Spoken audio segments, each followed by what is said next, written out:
Hanya perlu mengambil alih pelan reka bentuk teknikal Malaysia, kami pasti dapat mengejar mereka dengan pantas. Keyakinan angku ini akhirnya membawa kepada keruntuhan industri pembinaan kapal Brazil dan kejatuhan rejim politik mereka. Brazil telah menemui medan minyak berskala besar dan menempah 28 buah kapal penggerudian. Syaratnya jelas. Pemindahan teknologi teras Malaysia dan kapal itu mesti dibina di limbungan kapal tempatan Brazil. Namun tanpa tenaga kerja mahir dan rantaian bekalan komponen, Brazil gagal menyiapkan walaupun satu kapal selepas 5 tahun berlalu. Syarikat awam yang menerajui projek itu akhirnya muflis, meninggalkan hutang sebanyak RM30 bilion. Kegagalan ini membawa kepada skandal dana haram, dan akhirnya, keruntuhan politik yang mengakibatkan pemecatan presiden.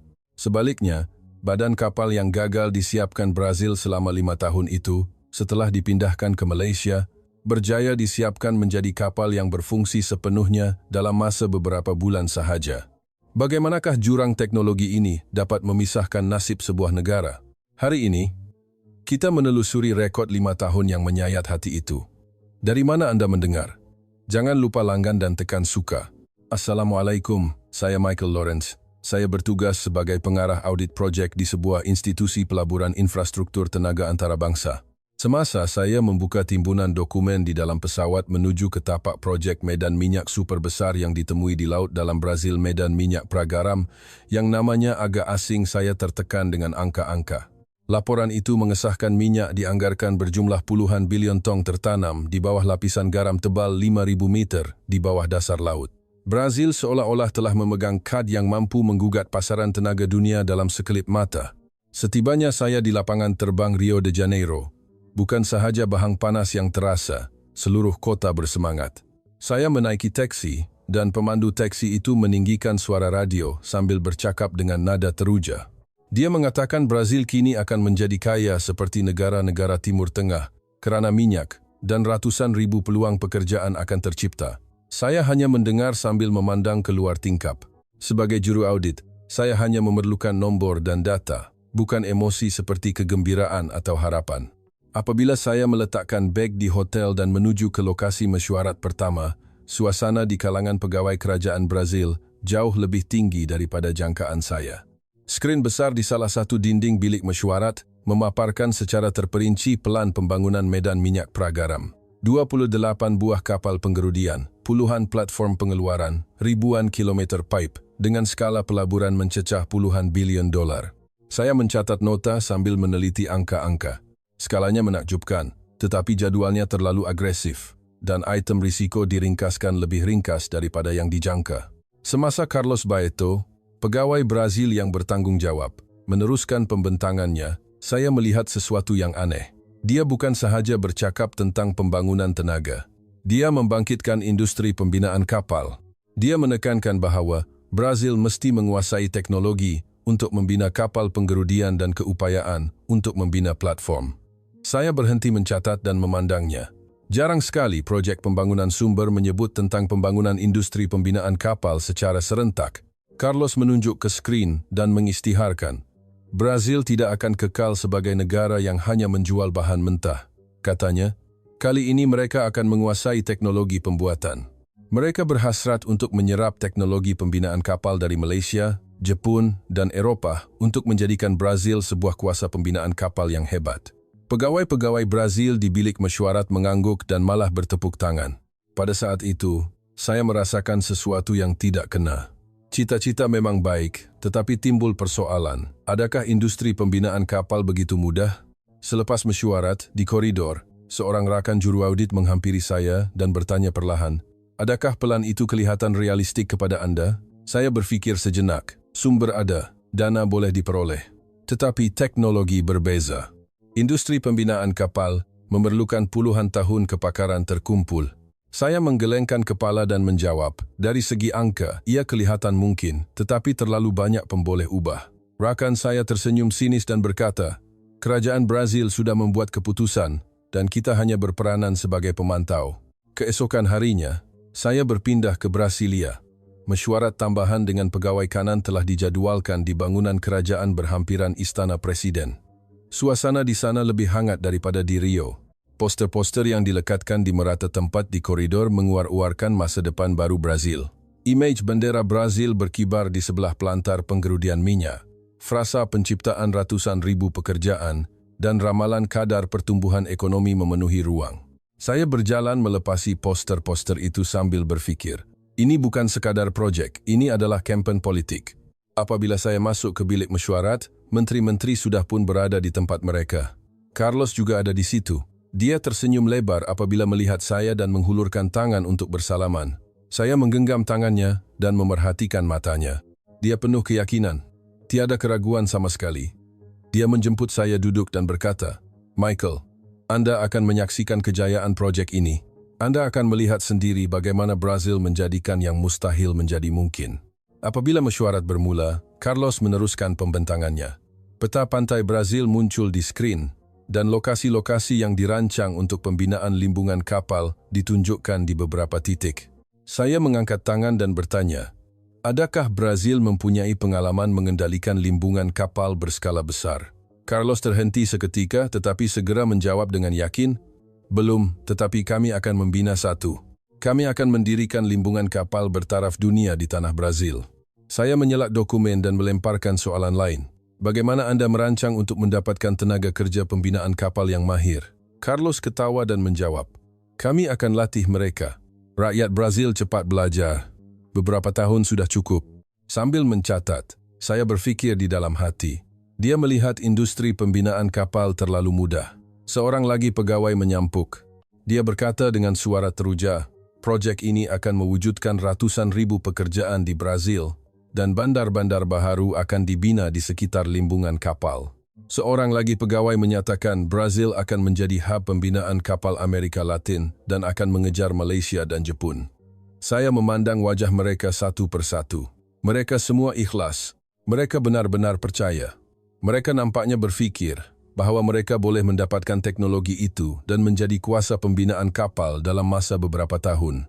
Semasa menuruni lift selepas mesyuarat, saya memandang pemandangan bandar Brasilia di luar tingkap. Bangunan-bangunan moden tersusun rapi, tetapi terdapat juga bangunan-bangunan lama di antaranya. Ia adalah sebuah negara dengan jurang kaya miskin yang teruk.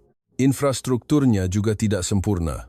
Dalam keadaan sedemikian, berhasrat untuk menyerap teknologi pembinaan kapal bertaraf dunia dengan sekelip mata kelihatan melulu.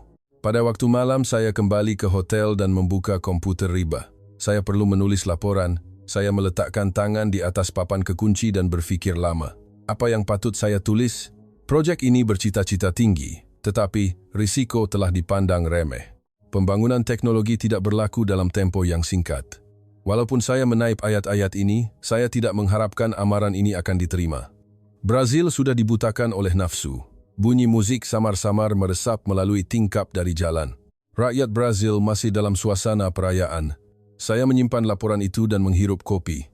Saya membaca semula ayat-ayat yang terpapar di skrin dan berfikir, proyek ini pasti akan menghadapi masalah suatu hari nanti. Tetapi bila dan berapa besar kerugian yang akan ditinggalkan, masih belum dapat diketahui. Pemandangan malam Brasilia terbentang di luar tingkap. Lampu-lampu berkelipan. Saya menutup komputer riba dan berfikir, kerajaan Brazil sudah membuat keputusan dan telah mencapai titik tidak boleh kembali. Saya hanyalah seorang juru audit, seseorang yang mencatat nombor dan melaporkan risiko. Hanya masa yang akan memberitahu sejauh mana cita-cita Brazil akan pergi dan apa yang akan mereka hadapi di akhirnya. Seminggu di Brasilia adalah siri mesyuarat. Carlos muncul setiap hari dengan pelan baharu dan saya meneliti pelan itu dan menyemak angka. Kemudian, pada suatu petang, Carlos masuk ke bilik mesyuarat dan berkata bahawa akan ada pengumuman penting hari ini. Taklimat itu akan diadakan terus dari Istana Presiden. Bilik mesyuarat Istana Presiden lebih megah daripada mana-mana bilik mesyuarat yang pernah saya lihat sebelum ini. Silingnya tinggi dan lukisan-lukisan sejarah Brazil tergantung di dinding. Menteri-menteri mula memenuhi tempat duduk dan saya duduk di sudut membuka buku nota saya. Tidak lama kemudian, Carlos naik ke podium.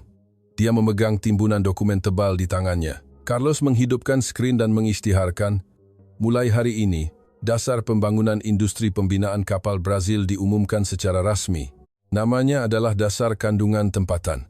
Ia muncul dalam huruf besar di skrin.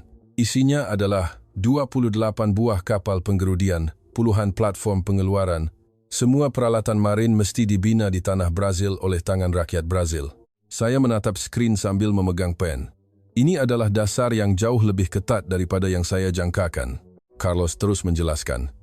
Syarikat pembinaan kapal asing yang ingin membina kapal di Brazil mesti mencapai kadar penggunaan komponen tempatan sekurang-kurangnya 65%. Nisbah pengambilan pekerja Brazil juga mesti dikekalkan pada sekurang-kurangnya 80% dan teknologi teras mesti dipindahkan kepada syarikat Brazil. Saya mengira di dalam hati sambil mencatat nota. Ini bukan sekadar syarat, tetapi hampir wajib. Seorang menteri mengangkat tangan dan bertanya, adakah mungkin mencapai 65% dalam keadaan rantaian bekalan komponen tempatan belum siap? Carlos menjawab dengan yakin, rantaian bekalan akan kami cipta. Apabila ada permintaan, bekalan akan datang secara semula jadi. Saya berhenti menulis dan memandangnya. Dia nampaknya tidak tahu bahawa rantaian bekalan komponen pembinaan kapal tidak dapat diwujudkan dalam sekelip mata. Carlos meneruskan pembentangan. Dia berkata, mereka merancang untuk membina 3 limbungan kapal di pantai Brazil. 1 berhampiran Rio de Janeiro, 1 di pantai Sao Paulo, dan 1 di wilayah timur laut. Beliau menjelaskan bahawa setiap limbungan kapal akan menggali dok, mendirikan kren, dan melengkapkan kemudahan kimpalan. Skrin memaparkan pandangan udara. Ia kelihatan hebat, tetapi saya memikirkan realiti yang tersembunyi di sebalik pandangan udara itu. Membina bangunan adalah mudah. Masalahnya ialah orang yang akan bekerja di dalamnya. Apabila mesyuarat berhenti sebentar, saya keluar ke koridor untuk minum kopi. Para peserta lain berbual dengan nada teruja. Mereka berkata Brazil akhirnya akan melonjak menjadi kuasa pembuatan dan pekerjaan akan mencurah-curah. Saya menghirup kopi sambil mendengar perbualan mereka. Tiada seorang pun yang menyebut tentang kesukaran teknikal. Apabila mesyuarat disambung semula, Carlos meneruskan dengan butiran yang lebih spesifik. Ini adalah syarat kontrak dengan syarikat pembinaan kapal asing. Pemindahan pelan reka bentuk, penyediaan manual proses, pengendalian program latihan teknikal semuanya akan dinyatakan dalam kontrak. Saya mengangkat tangan dan bertanya, adakah pemindahan teknologi boleh dijamin hanya dengan kontrak? Carlos memandang saya sebentar dan menjawab, tentu sekali. Ia mempunyai kuasa undang-undang, jadi tiada masalah. Saya bertanya sekali lagi, teknologi pembinaan kapal tidak disampaikan hanya dengan pengetahuan yang didokumenkan. Intinya adalah kepakaran yang datang dari tangan pekerja mahir. Carlos tersenyum dan menjawab, itu pun boleh dipelajari. Pekerja Brazil cepat belajar. Beberapa tahun sudah cukup. Saya tidak berkata apa-apa lagi. Saya tahu saya tidak boleh memujuknya. Di bahagian akhir mesyuarat, Carlos bercakap dengan nada yang lebih keras. Beliau berkata, syarikat pembinaan kapal Malaysia, Jepun, dan Eropah telah memonopoli teknologi sehingga kini. Mereka mengenakan harga yang tinggi tetapi tidak pernah menyerahkan teknologi. Tetapi sekarang, katanya, keadaan berbeza. Brazil kini memegang tampuk kepimpinan. Pegawai di bilik mesyuarat bertepuk tangan. Saya tidak bertepuk tangan. Carlos menyelak skrin dan berkata, kami akan menamatkan monopoli teknologi dengan peluang ini. Brazil tidak lagi akan menjadi negara yang hanya membeli produk siap, tetapi negara yang membuatnya sendiri. Suaranya penuh dengan keyakinan. Saya tidak dapat memahami dari mana datangnya keyakinan itu. Dia nampaknya menganggap industri pembinaan kapal hanya sebagai industri pembuatan yang ringkas. Selepas mesyuarat, saya mengemas dokumen dan menghampiri Carlos. Saya bertanya dengan perlahan, adakah Anda benar-benar fikir ia boleh dilakukan dalam masa beberapa tahun? Carlos memandang saya tepat dan menjawab, Michael, Anda hanya melihat nombor. Tetapi politik berbeza. Jika ada keazaman, tiada yang mustahil. Saya mengangguk dan beredar. Tiada apa lagi yang boleh saya katakan. Dalam teksi dalam perjalanan pulang ke hotel, saya melihat keluar tingkap. Jalan-jalan Brasilia masih meriah, orang ramai ketawa, dan kedai-kedai menyala. Tetapi saya berasa cemas. Dasar kandungan tempatan kelihatan sempurna di atas kertas. Tetapi dalam realiti, banyak pemboleh ubah menanti. Malam itu, saya menulis laporan. Saya menulis bahawa matlamat dasar kandungan tempatan adalah bercita-cita tinggi, tetapi terdapat kebimbangan besar tentang keboleh laksanaannya. Saya menyenaraikan perkara-perkara seperti kekurangan rantaian bekalan komponen, kekurangan tenaga kerja mahir, dan batasan pemindahan teknologi. Tetapi sambil menyimpan laporan itu, saya tahu amaran ini tidak akan diterima. Keesokan paginya, saya mendapat panggilan daripada Carlos. Dia berkata ada sidang akbar petang itu dan meminta saya menemaninya. Saya bersetuju. Dewan sidang akbar penuh sesak dengan orang. Denyar kamera meletus. Dan wartawan membanjiri dengan soalan. Carlos menjawab dengan yakin.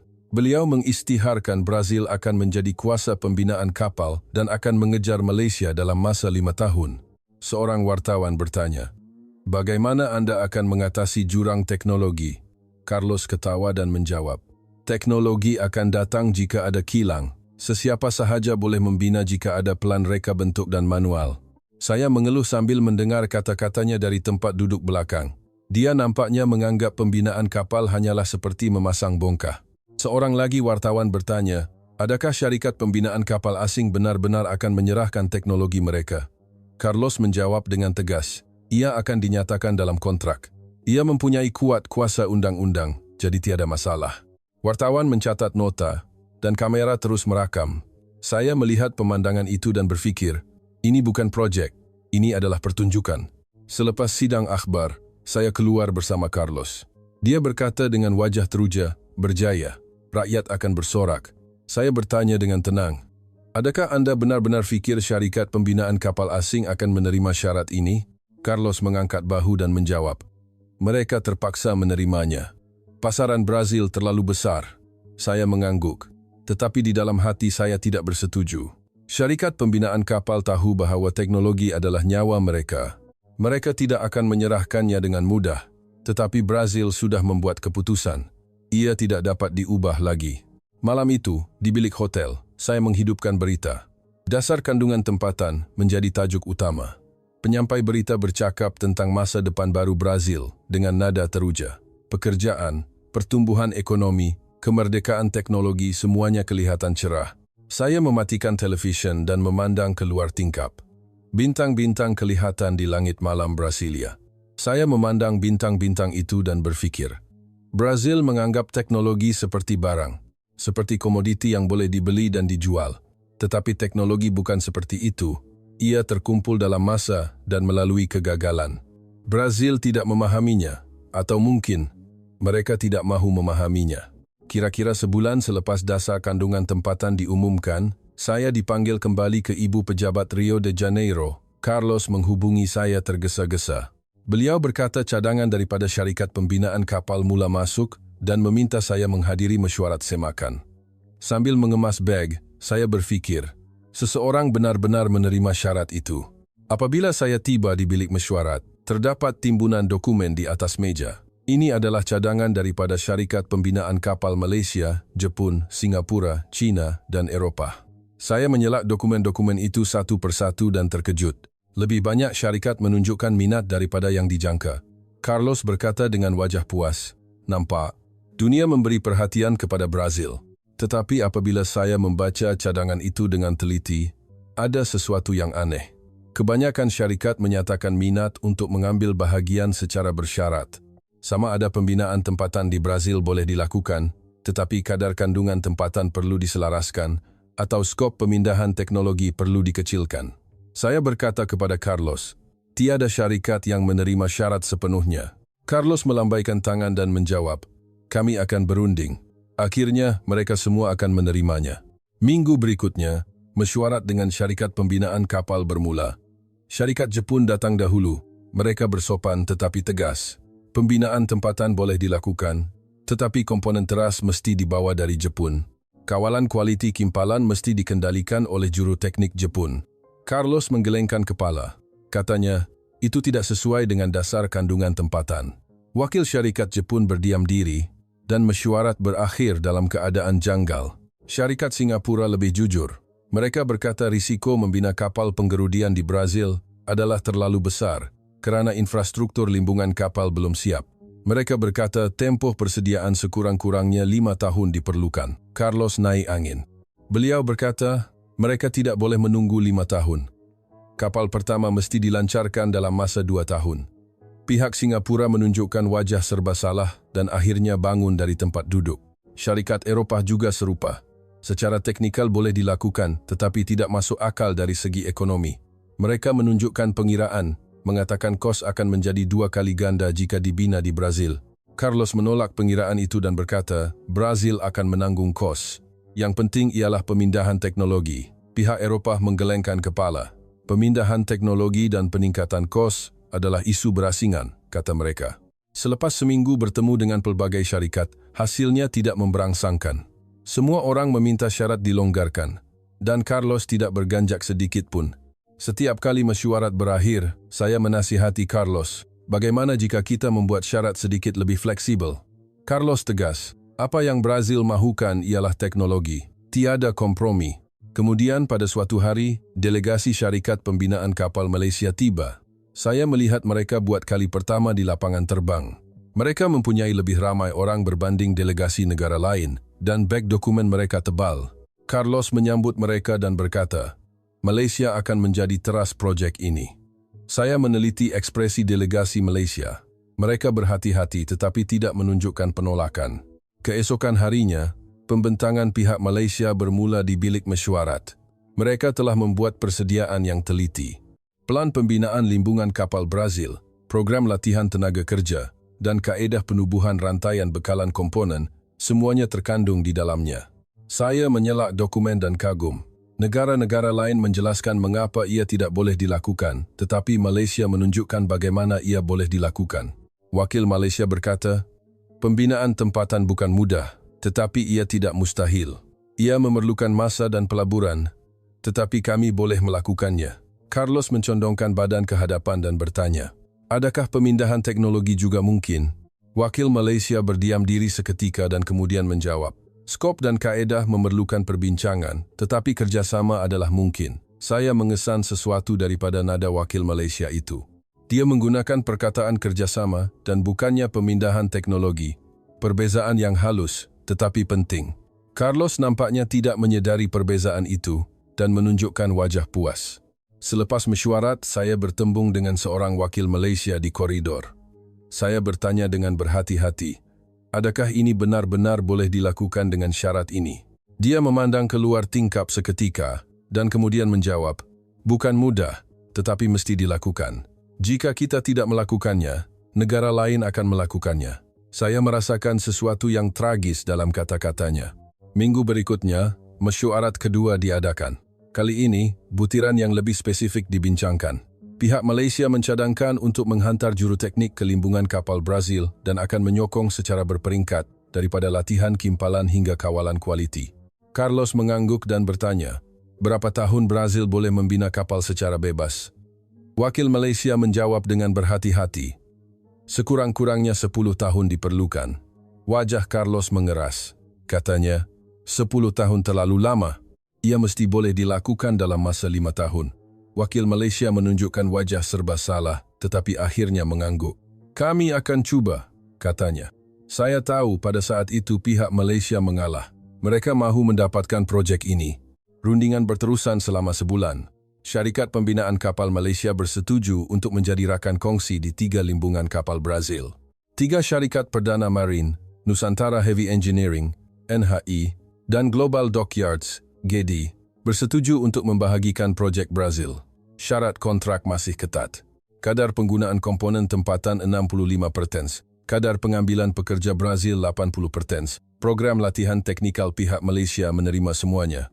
Pada hari majlis menandatangani kontrak, saya berdiri di belakang Dewan Acara. Carlos dan wakil syarikat pembinaan kapal Malaysia bersalaman. Denyar kilat kamera meletus dan tepukan bergema. Media Brazil menyiarkan berita besar-besaran. Mereka menguar-uarkan Brazil akan melonjak menjadi kuasa pembinaan kapal dan akan menyerap teknologi Malaysia. Saya meninggalkan Dewan Acara dan minum kopi. Seorang pegawai dari syarikat pembinaan kapal Malaysia duduk di sebelah saya. Dia berkata dengan tenang, projek ini tidak akan mudah, tetapi kami akan melakukan yang terbaik. Saya bertanya kepadanya, mengapa Anda menerimanya? Dia tersenyum sinis dan menjawab, jika kami tidak melakukannya, kami akan tersingkir daripada pasaran. Pesaing akan masuk. Saya mengangguk dan berfikir, Malaysia sudah tahu, ini adalah perniagaan yang merugikan. Tetapi mereka memilih untuk melakukannya. Untuk mempertahankan pasaran. Saya menghirup kopi sambil memandang keluar tingkap. Brazil menyangka mereka telah menang. Tetapi Malaysia sudah masuk dengan menanggung kerugian. Malam itu, Di bilik hotel, saya menulis laporan. Saya menulis bahawa syarikat pembinaan kapal Malaysia telah menandatangani kontrak, tetapi risiko projek adalah sangat tinggi. Syarat pembinaan tempatan, tempoh pembinaan yang singkat, tekanan pemindahan teknologi, semuanya adalah faktor ketidakpastian. Sambil menyimpan laporan itu, saya berfikir, ini baru permulaan. Pemandangan malam Rio de Janeiro kelihatan di luar tingkap. Lampu-lampu di pantai Copacabana berkelipan. Saya memandang lampu-lampu itu dan berfikir, Brazil percaya mereka telah menguasai teknologi, tetapi teknologi tidak terkandung dalam kontrak. Ia ada di lapangan, dan lapangan itu akan bermula tidak lama lagi. 6 bulan selepas kontrak ditandatangani, saya terbang ke tapak pembinaan limbungan kapal di timur laut Brazil. Terdapat permintaan terus daripada Carlos untuk mengesahkan kemajuan. Pemandangan limbungan kapal dari pesawat mengagumkan. Kren gergasi didirikan, dan dok telah digali. Di luar, ia kelihatan seperti limbungan kapal yang sebenar. Setibanya di tapak, seorang jurutera Malaysia menyambut saya. Dia memperkenalkan dirinya sebagai Encik Kamal Arifin. Beliau adalah pengurus tapak keseluruhan di sini. Saya bertanya kepadanya, bagaimana perkembangannya? Encik Kamal teragak-agak seketika sebelum menjawab, sukar. Jauh lebih sukar daripada yang dijangka. Kami berjalan masuk ke dalam limbungan kapal. Plat keluli besar bertimbun, dan peralatan kimpalan diletakkan di merata tempat. Tetapi ada sesuatu yang aneh. Tidak ada kesibukan seperti yang saya lihat di limbungan kapal Malaysia. Pekerja ada, tetapi pergerakan mereka perlahan, dan orang ramai hanya berkumpul di sana-sini, berbual. Encik Kamal membawa saya ke satu kawasan kerja. Pengimpal Brazil sedang menyambung plat keluli. Saya memerhatikan mereka. Tangan yang memegang rod kimpalan bergetar, dan bunga api tidak seragam. Selepas memerhati seketika, seorang penyelia Malaysia datang dan menghentikan kerja. Garisan kimpalan itu bengkok. Encik Kamal berkata perlahan kepada saya, kerja ini akan siap dalam masa sejam di Malaysia. Tetapi di sini, ia mengambil masa sepanjang hari. Dan yang paling teruk, ia tidak memenuhi piawaian kualiti, jadi perlu dilakukan semula. Saya melihat dengan lebih dekat garisan kimpalan itu. Ia berlekuk-lekuk. Ia tidak akan dapat menahan tekanan laut dalam. Apabila kami berpindah ke kawasan kerja seterusnya, masalah yang lebih besar muncul. Proses keseluruhan telah terhenti kerana komponen khas belum tiba. Encik Kamal menjelaskan, kami menempah daripada pembekal tempatan Brazil, tetapi mereka gagal menepati tarikh penghantaran. Jika kami membawanya dari Malaysia, ia akan melanggar dasar kandungan tempatan. Saya melihat kawasan kerja yang terhenti itu. Puluhan pekerja hanya duduk menunggu. Apabila petang tiba, tapak itu menjadi lebih huru-hara. Keputusan pemeriksaan kualiti keluar dan kebanyakan bahagian yang dikimpal pada waktu pagi telah diarahkan untuk dibuat semula. Encik Kamal mengeluh dan berkata, beginilah setiap hari. Mengimpal, gagal, memotong, mengimpal semula, kitaran tanpa henti. Saya pergi ke bilik kawalan kualiti. Seorang pemeriksa Malaysia menunjukkan kepada saya gambar X-ray. Bahagian dalam kimpalan penuh dengan gelembung udara. Ini bukan sekadar kekurangan teknologi, tetapi asasnya sendiri tidak betul. Pemeriksa itu berkata, kami telah melatih pengimpal Brazil selama 6 bulan, tetapi masih di tahap ini. Keesokan harinya, saya memeriksa gudang komponen. Pengurusan stok adalah huru-hara.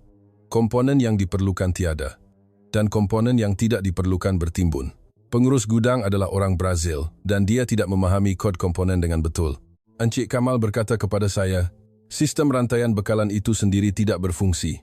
Petang itu, terdapat perlawanan bola sepak pasukan kebangsaan Brazil. Tiba-tiba, separuh daripada pekerja di kawasan kerja menghilang.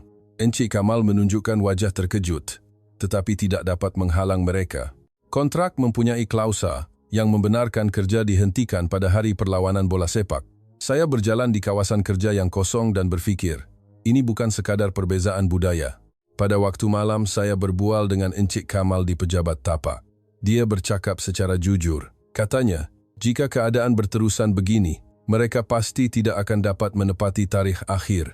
Mereka berjanji untuk menyiapkan satu kapal penggerudian dalam masa 2 tahun, tetapi pada kadar sekarang, 5 tahun pun tidak mencukupi.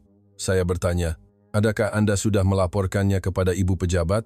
Encik Kamal mengangguk. Tetapi ibu pejabat hanya menyuruh kami meneruskan. Minggu berikutnya, Carlos melawat tapak itu. Saya menemaninya mengelilingi kawasan kerja. Encik Kamal menjelaskan keadaan, tetapi Carlos nampaknya tidak mengambil serius. Dia berkata, masa akan menyelesaikan masalah ini.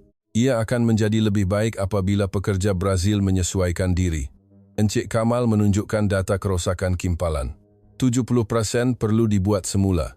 Carlos meneliti dokumen itu dan bertanya, adakah juru teknik Malaysia tidak mengajar dengan betul?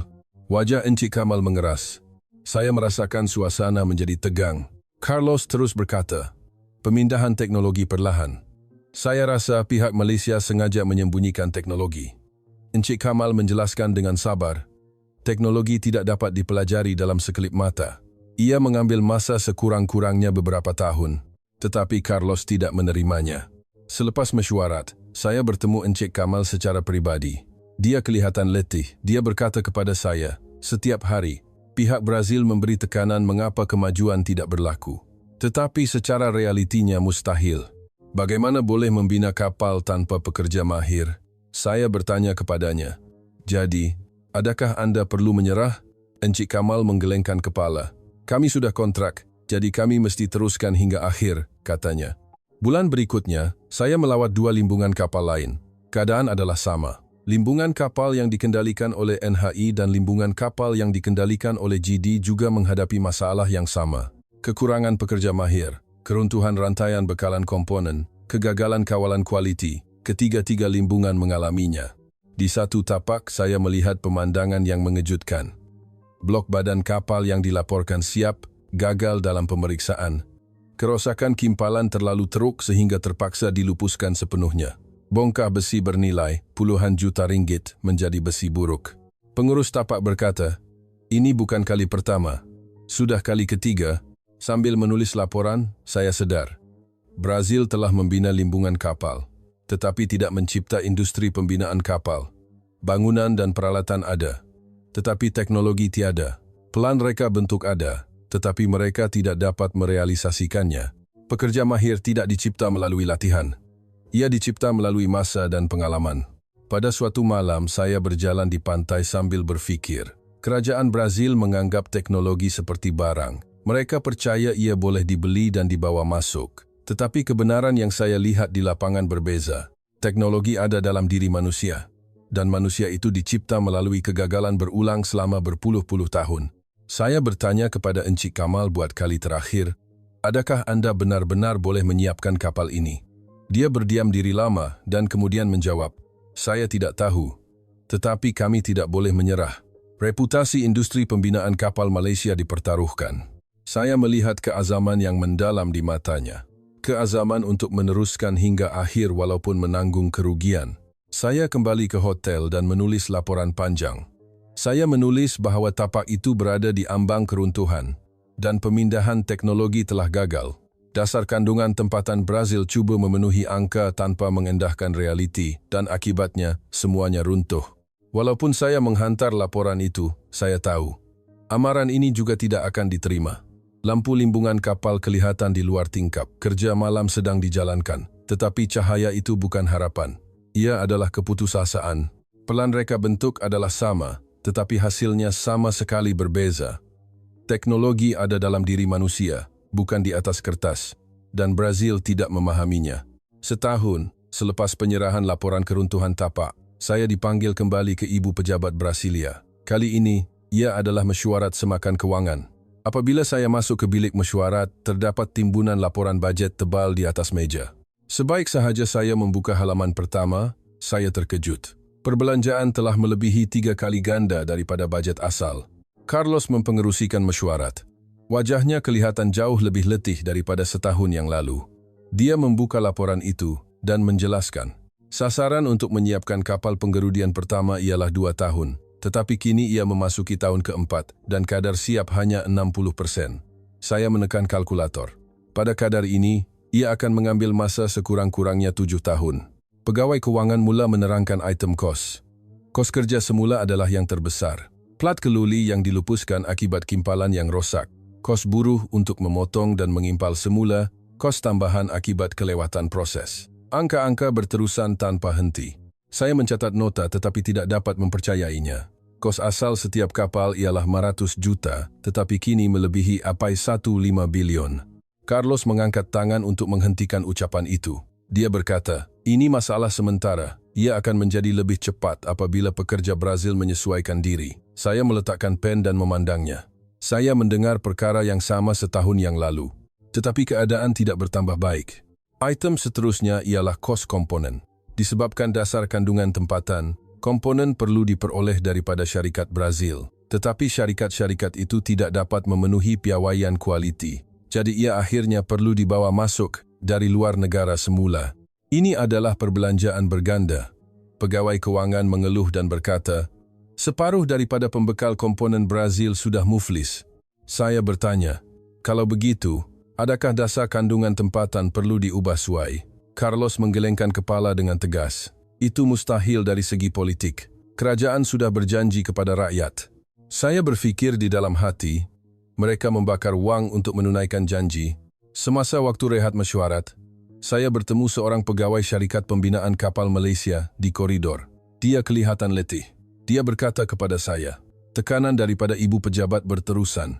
Kerugian terlalu besar. Tetapi kami tidak boleh berhenti. Katanya, denda jika melanggar kontrak adalah lebih besar. Saya bertanya kepadanya, bolehkah Anda menyiapkannya? Dia tersenyum sinis dan menjawab, saya tidak tahu. Apabila mesyuarat petang disambung semula, laporan yang lebih mengejutkan muncul. Kos operasi limbungan kapal. Pelan awal menjangkakan kos akan berkurangan jika limbungan kapal beroperasi dengan cekap. Tetapi realitinya adalah sebaliknya. Ketidakcekapan menyebabkan kos meletup. Mereka merancang untuk melancarkan satu kapal sebulan, tetapi mereka tidak dapat membina satu kapal setahun, jadi hanya kos tetap yang terkumpul. Carlos berkata, ini adalah tanggung jawab juru teknik Malaysia. Mereka tidak memindahkan teknologi dengan betul. Saya membantah. Saya melihat sendiri tapak itu. Juru teknik Malaysia telah melakukan yang terbaik. Masalahnya adalah sistem itu sendiri. Apa yang diperlukan adalah pengumpulan teknologi, bukan pemindahan teknologi, dan mereka cuba melangkauinya. Jelas saya. Bilik mesyuarat menjadi senyap. Beberapa pegawai mengangguk, tetapi Carlos tidak menerimanya. Dia meninggikan suara. Jadi, apa yang telah kita lakukan? Kita telah membelanjakan berbilion-bilion dolar, tetapi tidak mendapat apa-apa. Saya tidak menjawab. Tiada kata-kata untuk dijawab. Minggu berikutnya, saya melawat semula tapak itu. Kali ini, limbungan kapal berhampiran Rio de Janeiro. Tapak yang saya kunjungi setahun lalu, kelihatan lebih terbiar. Kerangka kapal penggerudian yang belum siap terbiar di dok, dan ia mula berkarat.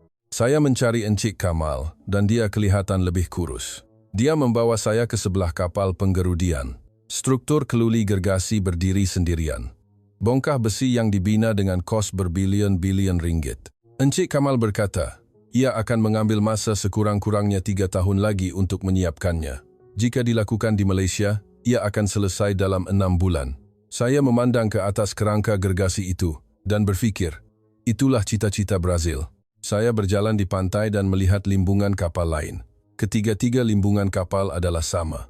Kapal penggerudian yang belum siap terbiar, dan kerja hampir tidak berjalan. Encik Kamal menjelaskan, bajet telah habis. Kerajaan Brazil menjanjikan sokongan tambahan, tetapi kami tidak tahu bila ia akan tiba. Sementara itu, proses terhenti. Saya bertanya, bagaimana dengan pekerja? Encik Kamal mengeluh. Separuh daripada mereka sudah diberhentikan. Yang tinggal pun tidak mendapat gaji tepat pada masanya. Janji untuk mewujudkan ratusan ribu pekerjaan telah hilang sama sekali. Apabila saya kembali ke Brasilia malam itu, mesyuarat tergempar telah dipanggil, tokoh-tokoh politik hadir. Seorang menteri berkata, ini hanya masalah masa. Semuanya akan menjadi lebih baik jika kita tunggu sedikit lagi. Seorang lagi pegawai menyalahkan kesatuan sekerja. Pekerja Brazil malas, dan mereka enggan dilatih. Seorang lagi tokoh menyalahkan juru teknik asing. Jurutera Malaysia tidak bekerja sama dan sengaja menyembunyikan teknologi dakwanya. Saya tidak dapat menahan diri daripada bangun apabila mendengar kata-kata itu. Itu tidak benar. Saya melihat sendiri tapak itu. Juru teknik Malaysia telah melakukan yang terbaik. Masalahnya bukan manusia, tetapi sistem. Mereka menetapkan matlamat yang mustahil sejak awal, jelas saya. Bilik mesyuarat senyap. Beberapa pegawai mengangguk, tetapi Carlos tidak menerimanya. Dia berkata, jadi, apa yang kita buat? Kita telah membelanjakan berbilion-bilion dolar, adakah kita tidak mendapat apa-apa? Saya menjawab dengan tenang. Bukan menyerah, tetapi kita perlu mengubah hala tuju. Kita perlu menerima realiti. Tetapi tiada siapa yang mendengar. Mereka terus menyalahkan masa, kesatuan sekerja, dan Malaysia. Tiada siapa yang berkata bahawa keputusan itu sendiri salah. Selepas mesyuarat, saya kembali ke hotel. Saya duduk di meja dan menekan kalkulator. Kos yang telah dilaburkan, 28 buah kapal penggerudian yang belum siap, kos tambahan yang diperlukan pada masa hadapan. Saya menambah dan terus menambah angka-angka. Hasilnya mengejutkan. Jumlah kerugian melebihi RM30 bilion. Lampu Brasilia kelihatan di luar tingkap. Saya memandang lampu-lampu itu dan berfikir, Brasil cuba mencuri teknologi, tetapi apa yang mereka dapat hanyalah hutang. Cita-cita itu besar, tetapi realiti adalah dingin. Dan kosnya meningkat seperti bola salji. Sambil menulis laporan, saya tahu, tiada siapa yang tahu di mana penghujung kerugian ini. Kerajaan Brazil masih percaya kepada kejayaan, tetapi tapak itu sudah runtuh. Kapal penggerudian yang belum siap berkarat di pantai, dan impian Brazil untuk menjadi kuasa pembinaan kapal bertukar menjadi bongkah besi. 3 bulan selepas menyerahkan laporan kerugian, mesej kecemasan muncul di alat komunikasi saya. Berita bahawa SECI Brasil, syarikat tenaga awam milik negara Brazil, telah memfailkan kebangkrapan. Saya membuka komputer riba di bilik hotel dan mengesahkan berita itu. Tajuk utama memenuhi skrin. Jumlah hutang RM30 bilion. Saya menahan nafas. Inilah realitinya, fikir saya. Keesokan paginya, mesyuarat tergempar dipanggil. Bilik mesyuarat bangunan kerajaan Brasilia berada dalam kekecohan. Pegawai berlari ke sana sini dengan dokumen, dan telefon berdering tanpa henti. Carlos duduk di sudut bilik mesyuarat, memandang keluar tingkap. Wajahnya pucat. Apabila mesyuarat bermula, Menteri Kewangan menjelaskan keadaan. SECI Brasil adalah syarikat awam yang bertanggung jawab ke atas pembangunan medan minyak pragaram dan projek limbungan kapal. Tetapi kerugian terkumpul telah melonjak ke tahap yang tidak dapat dikawal dan akhirnya mereka terpaksa memfailkan perlindungan kebangkrapan. Menteri itu terus menjelaskan bahawa projek limbungan kapal adalah punca terbesar. Kos yang dilaburkan melebihi 500% daripada bajet asal, tetapi tiada satu pun kapal penggerudian yang siap. Kapal yang belum siap terbiar di pantai, dan ia tidak akan dapat disiapkan tanpa pelaburan tambahan. Bilik mesyuarat diselubungi kesunyian yang berat. Seorang pegawai bertanya, adakah projek itu perlu dihentikan? Menteri mengangguk. SECI Brasil telah muflis, jadi tiada lagi pembiayaan dana. Katanya, semua projek pembinaan kapal akan dihentikan secara de facto. Saya mencatat nota sambil berfikir. Akhirnya, berakhir begini. Selepas mesyuarat, saya menghampiri Carlos. Dia masih kelihatan bingung. Apabila saya bercakap, dia menoleh. Michael, saya tidak menyangka akan jadi begini, katanya. Saya tidak menjawab. Tiada apa-apa untuk dikatakan. Petang itu, berita yang lebih mengejutkan muncul. Pihak pendakwa raya memulakan siasatan dalaman ke atas SECI Brasil. Ia adalah siasatan rasuah berskala besar yang dipanggil Operasi Kereta Cuci. Saya menonton berita itu dengan perasaan gemetar. Ini bermakna ia bukan sekadar kebangkrapan, tetapi ada masalah yang lebih besar. Minggu berikutnya, pengumuman pihak pendakwa raya dibuat. Saya duduk di hadapan televisyen dan menonton siaran langsung. Pendakwa raya memulakan pengumuman. Ratusan juta ringgit dana telah disalahgunakan secara haram semasa proses pembinaan limbungan kapal SECI Brasil. Rasuah berlaku semasa proses kontrak limbungan kapal, dan wang itu mengalir kepada ahli politik dan pegawai kanan. Senarai nama muncul di skrin. Menteri-menteri, ahli parlimen, eksekutif SECI Brasil. Saya terkejut melihat senarai itu. Beberapa orang adalah mereka yang saya lihat dalam mesyuarat. Nama Carlos juga kelihatan. Saya mengeluh. Keesokan harinya, berita tentang penangkapan Carlos tersebar. Saya menonton berita itu dengan perasaan bercampur baur. Dia angkuh, tetapi saya fikir dia ikhlas dalam caranya. Tetapi di sebalik keikhlasan itu, rasuah tersembunyi. Keputusan siasatan pendakwa raya mula didedahkan satu persatu.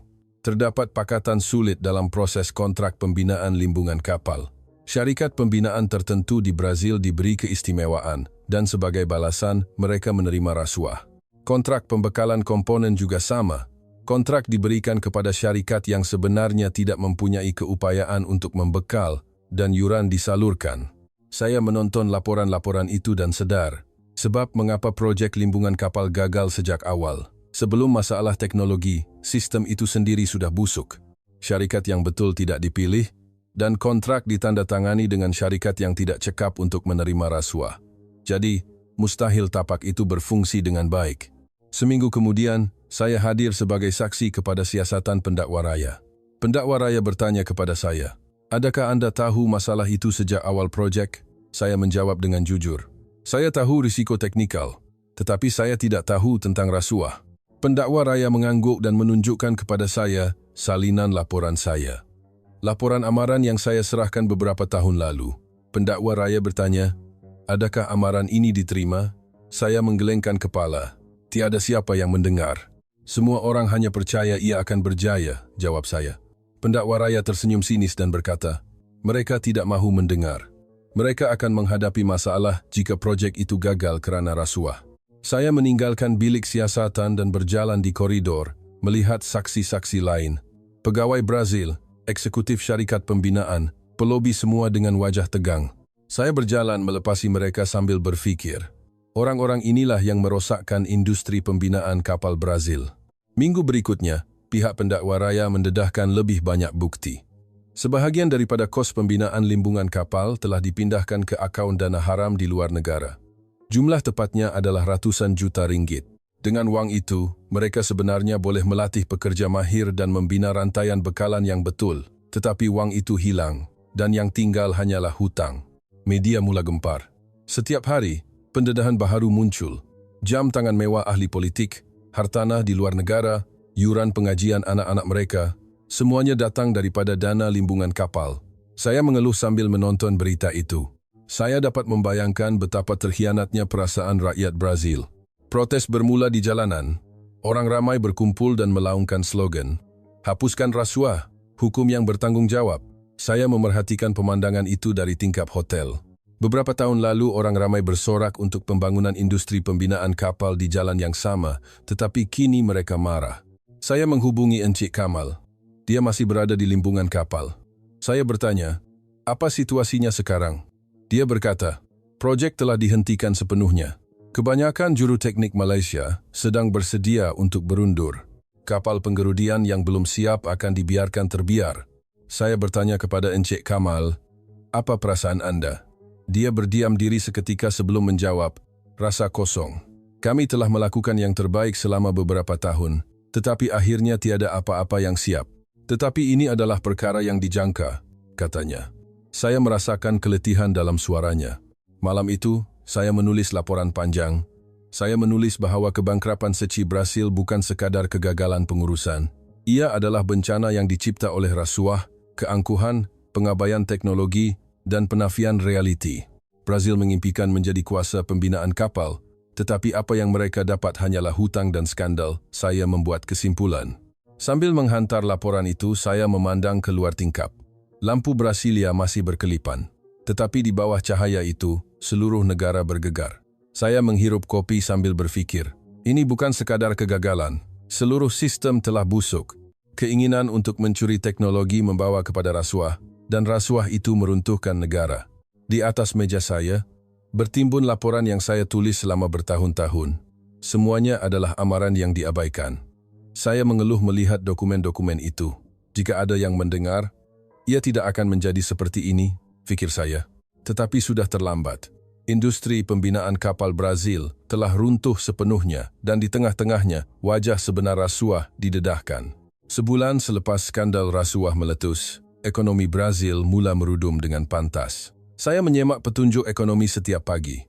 Kadar pengangguran melonjak dan kadar pertukaran mata wang jatuh.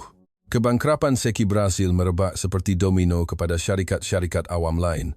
Saya menulis laporan sambil berfikir, sekarang ini akan menjadi masalah politik.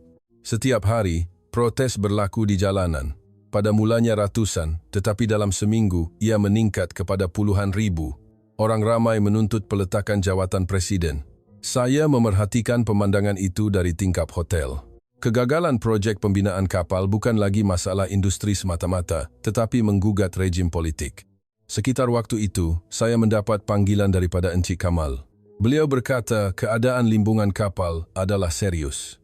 Saya segera menuju ke limbungan kapal Rio de Janeiro. Sepanjang perjalanan dari lapangan terbang ke limbungan kapal, jalan-jalan huru-hara, kedai-kedai ditutup, dan kenderaan polis diletakkan di merata tempat. Setibanya saya di limbungan kapal, Encik Kamal menunggu saya di hadapan pejabat kontena. Wajahnya kelihatan lebih cengkung berbanding ketika saya mula-mula bertemu dengannya beberapa tahun lalu. Kami bersalaman, dan dia membawa saya masuk ke dalam limbungan kapal. "Tapak itu kosong," katanya. "Kebanyakan pekerja Brazil telah diberhentikan." Apabila kami berdiri di hadapan kapal penggerudian yang belum siap, Encik Kamal berkata, "Arahan pengunduran telah dikeluarkan dari ibu pejabat Malaysia. Kami tidak boleh bertahan lagi." Saya memandang ke atas struktur keluli gergasi itu. Ia siap kira-kira 60%. Encik Kamal menyambung, "Jika dilakukan di Malaysia, ia sudah pasti selesai. Tetapi di sini, ia mustahil." Dia membawa saya ke kawasan kerja Kimpalan. Beberapa juru teknik Malaysia sedang mengemas peralatan. Mereka bekerja dalam diam, tetapi wajah mereka muram. Encik Kamal menjelaskan, orang-orang ini telah melakukan yang terbaik di sini selama 4 tahun. Melatih pekerja Brazil, membetulkan kerosakan semalaman, cuba menjadikan proses yang mustahil menjadi mungkin. Seorang juru teknik datang dan bertanya kepada Encik Kamal, "Adakah kami benar-benar perlu meninggalkan semuanya?" Encik Kamal mengangguk. "Kerajaan Brazil telah menghentikan pembiayaan dana, jadi tiada apa lagi yang boleh dilakukan," katanya. Juru teknik itu mengeluh dan memandang kapal penggerudian yang belum siap itu. Saya melihat kekosongan di matanya. Encik Kamal berkata kepada saya, "Syarikat Pembinaan Kapal Malaysia mengalami kerugian berbilion ringgit. Tetapi kami tidak mahu membiarkan kapal itu terbiar hingga akhir.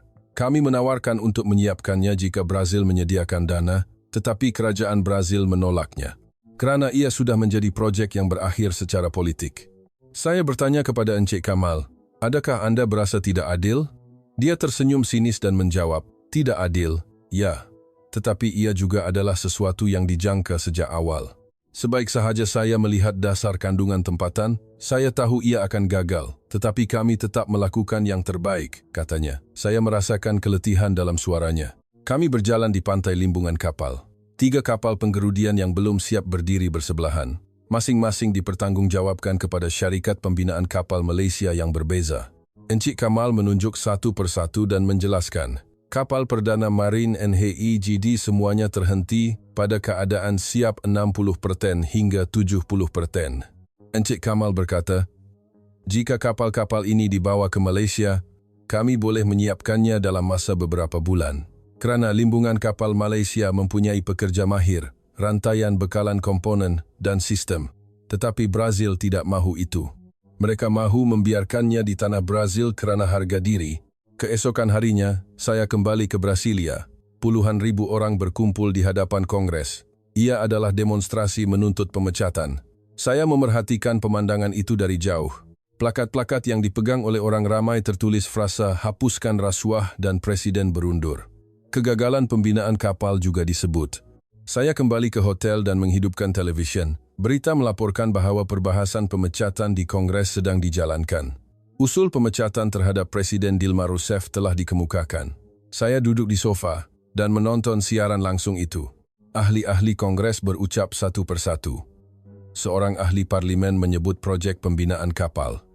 Dia mengecam bahawa RM30 bilion telah dibazirkan, tetapi tiada satu pun kapal yang siap. Seorang lagi ahli parlimen berkata, Brazil cuba bergantung kepada Malaysia untuk segala-galanya, tetapi akhirnya gagal. Saya menggelengkan kepala mendengar ucapan itu. Ia bukan salah Malaysia. Ia adalah bencana yang dicipta oleh Brazil sendiri. Pengundian bermula. Saya menahan nafas dan melihat skrin. Setuju, setuju, setuju. Undi naik satu persatu. Akhirnya, usul pemecatan diluluskan. Tukul mesyuarat diketuk, dan Presiden Dilma Rousseff digulingkan dari kuasa. Saya mematikan televisyen dan memandang keluar tingkap. Malam itu, saya menelefon Encik Kamal semula. Saya bertanya sama ada dia mendengar berita pemecatan itu. Dia menjawab bahawa dia tahu. Dia juga menonton berita itu di limbungan kapal. Saya bertanya, apa akan jadi sekarang? Encik Kamal berkata, juru teknik Malaysia akan berundur sepenuhnya minggu depan. Kapal penggerudian yang belum siap akan ditinggalkan di Brazil. Saya bertanya kepadanya soalan terakhir. Adakah Anda menyesal? Encik Kamal berdiam diri lama. Kemudian dia menjawab, saya tidak menyesal kerana saya telah melakukan yang terbaik. Tetapi saya kecewa. Jika persekitarannya betul, kami boleh menyiapkan kapal-kapal itu, katanya. Minggu berikutnya, saya bertemu Encik Kamal di lapangan terbang. Dia sedang menunggu penerbangan pulang ke Malaysia. Puluhan juru teknik Malaysia bersamanya. Saya memandang mereka dan berfikir, orang-orang ini adalah profesional sebenar. Mereka mengambil projek yang mustahil, tetapi cuba melaksanakan tanggungjawab hingga akhir. Encik Kamal menghulurkan tangan untuk bersalaman. Saya menggenggam tangannya dan berkata, terima kasih atas usaha Anda. Anda semua telah melakukan yang terbaik. Encik Kamal mengangguk dan menjawab, Brazil cuba mencuri teknologi, tetapi Malaysia cuba mempertahankan teknologi. Itulah perbezaannya, katanya. Selepas melihat pesawat berlepas, saya meninggalkan lapangan terbang. Jalan-jalan Brasilia masih huru-hara. Walaupun rejim politik telah berubah dengan pemecatan, masalah itu tidak diselesaikan. Limbungan kapal terhenti, dan kapal penggerudian yang belum siap berkarat di pantai. Saya kembali ke hotel dan menulis laporan terakhir. Saya menulis bahawa Brazil kehilangan presiden dan Malaysia kehilangan wang. Tetapi Malaysia telah menunaikan tanggungjawab dan Brazil telah mengelak tanggungjawab, saya mencatat. Kegagalan pembinaan kapal meruntuhkan rejim politik, tetapi intipati kegagalan itu adalah keangkuhan yang mengabaikan teknologi. Saya membuat kesimpulan. Bangunan Kongres Brasilia kelihatan di luar tingkap. Lampu-lampu dipadamkan. Pada masa yang sama, kren limbungan kapal yang kelihatan jauh juga terhenti. Saya memandang kedua-dua pemandangan itu secara bergantian dan berfikir. Satu negara kehilangan rejim, satu negara mendapat kepercayaan. Brazil kehilangan segalanya kerana cuba mencuri teknologi, tetapi Malaysia menanggung kerugian dan cuba bertanggung jawab hingga akhir. Itulah perbezaannya. Setahun selepas pemecatan, kerajaan baharu mengambil alih dan Menteri Tenaga yang baharu dilantik. Apabila saya masuk ke bilik mesyuarat, suasananya sama sekali berbeza. Keangkuhan hilang dan di tempatnya terdapat keputusasaan. Menteri baharu mula bercakap. Kami telah menerima realiti.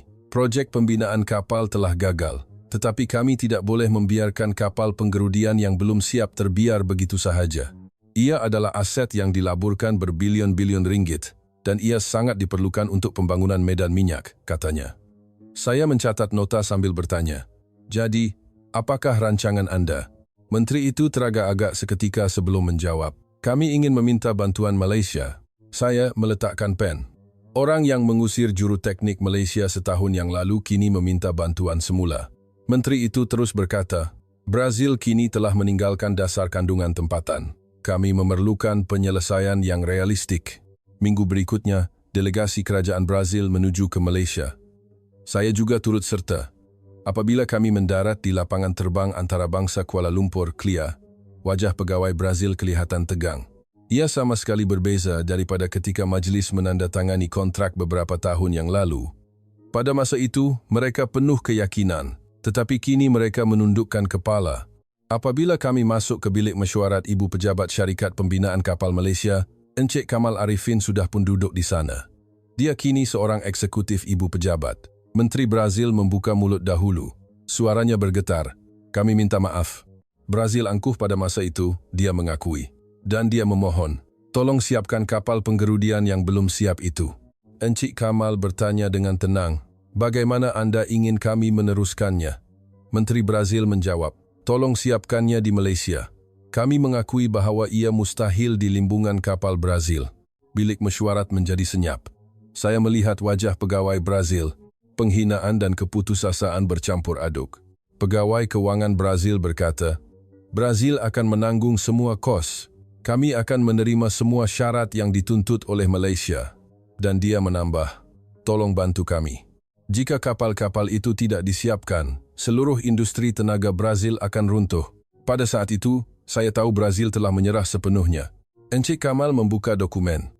Ia adalah laporan status 3 kapal penggerudian yang belum siap. Beliau menjelaskan, kadar siap semasa ialah 60% hingga 70%. Tetapi kebanyakan bahagian yang dikerjakan di Brazil tidak memenuhi piawaian kualiti. Semuanya perlu dilakukan semula, katanya. Menteri Brazil mengangguk. Kami tahu. Walaupun begitu, tolong lakukannya. Rundingan bermula. Pihak Malaysia mengemukakan syarat. Kapal penggerudian akan ditunda ke Malaysia. Semua kerja akan dijalankan mengikut piawaian limbungan kapal Malaysia. Brazil tidak akan campur tangan dalam proses kerja. Pihak Brazil menerima semua syarat. Saya terkejut melihat pemandangan itu. Ia adalah sesuatu yang tidak dapat dibayangkan beberapa tahun yang lalu. Kontrak ditandatangani. Encik Kamal berkata kata-kata terakhir, kami tidak akan menyalahkan Brazil. Cuma, kami akan melakukan yang terbaik untuk menyiapkan kapal itu. Mendengar kata-kata itu, Menteri Brazil menundukkan kepala. Terima kasih.